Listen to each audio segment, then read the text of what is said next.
How do you get a notice and get the job to drive a truck? So it's pretty crazy. So we sit at home like 1994 or 5 and watch this Tucson Winter Heat Series on ESPN. Yep. And Roger and we're going to that next year. So I think the next year was maybe 96 or maybe the next year was 95. So we plan to go to that and race that 3-race series televised at ESPN. We go down there, qualified fourth again, won the second one, and then I finished, third or fourth. And this is in your late model. In my late model, yep. And so I go down and win the series, and I became friends with Benny Parsons. Yep.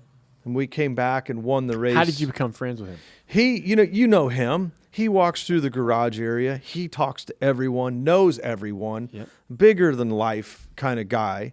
He doesn't sit up in the booth or sit in the TV compound. He's down there walking through the pits. Yeah. Because they were broadcasting the series? Yes. That's how he was. That's how he was there. Right. Yeah. So they're televising this ESPN series, right? Yeah. And so that's where the year before your father hired Ron Hornaday. Yep. From that series. Yeah. So I come and race it the following year, and Kevin Harvick came out of that series. So I go and race it the following year, and it was kind of a cool story. So we get I go a lap down, 75 laps, hot dog break, another 75. So it's the first 75 laps, I get lapped right at close to the halfway. So I'm third on the grid, but lapped. We come in, I got a flat right front. I didn't know why the car just got tight, wouldn't turn, got a flat tire. So go back out, they throw the green, I pass the second place car and the leader, get back on the lead lap, come around and lap the entire field with, in the 75 laps and won. And, Benny was impressed. And, from there I said, how do I get the, next opportunity? And he said, he puts his hand on my back. He goes, I'll pass your name around. I know a lot of guys and whatever else. So the story goes, Benny Parsons, again, in the garage area at Michigan, talks to Jack Roush, and Jack says, hey, I wasn't able to hire Tommy Kendall to drive my third truck team, whatever else. They're just BSing. He said, hey, don't forget about that kid I told you about out in Washington. He'll do a good job. He went back, told Geoff Smith to hire me. Wow. No test, no resume, no anything. They called me on the phone and hired me. That was it. Wow, just on his Benny's word. Yeah. On his word. That's unheard of. And later on, Benny told me, he said, I've only recommended 2 guys in this sport. And he said one was Ernie Irvin and the other one was you. Holy moly. And it's kind of a remarkable story. It is. Honestly. It really is. So that's how I got my opportunity. It's just like winning the lottery. Yeah. So then you move. You move to North Carolina with a job already in hand. I pack up my stuff. I got to wind down my business. I got 6 cars to build. I got to be in Michigan, and I'm like and this was in September. So I had till, the end of the year to try and figure this out. So, and then the truck team was in Michigan for the first 3 years. Ooh, really? Yeah. So I moved to Michigan. Oh.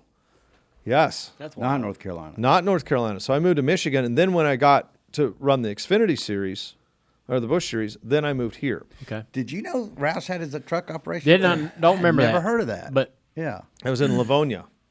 Yeah. What did you know about the truck series at that point? I knew quite a bit about it because I was, obviously a steward of the sport. So I really was watching it, paying attention to it.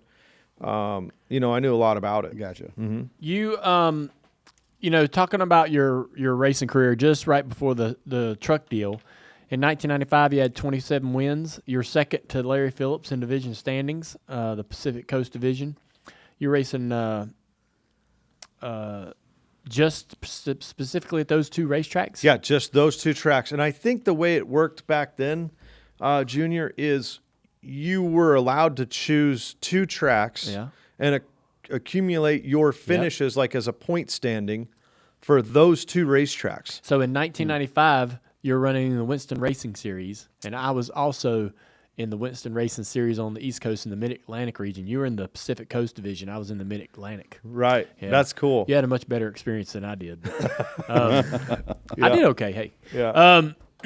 So you when you get the offer, So I imagine this is probably like a big shock, right?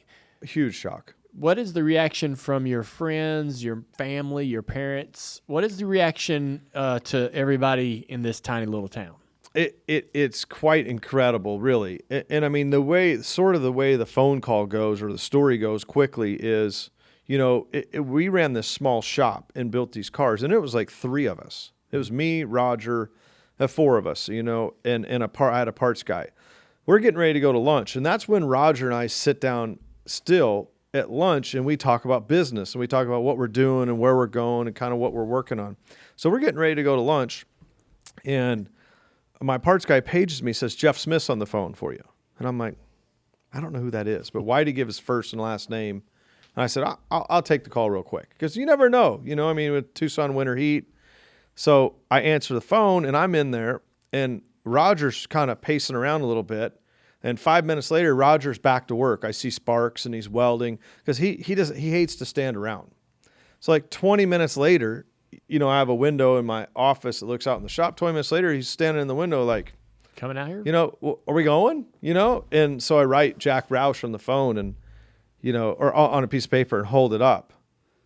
And he's like, whatever. Goes back to work. Hour later, I get off the phone. I'm like, what a long conversation this was. It was, because Geoff knew nothing about me. Yeah. Send me a picture of you. It's like there was really no, internet, and they couldn't like Google and see everything.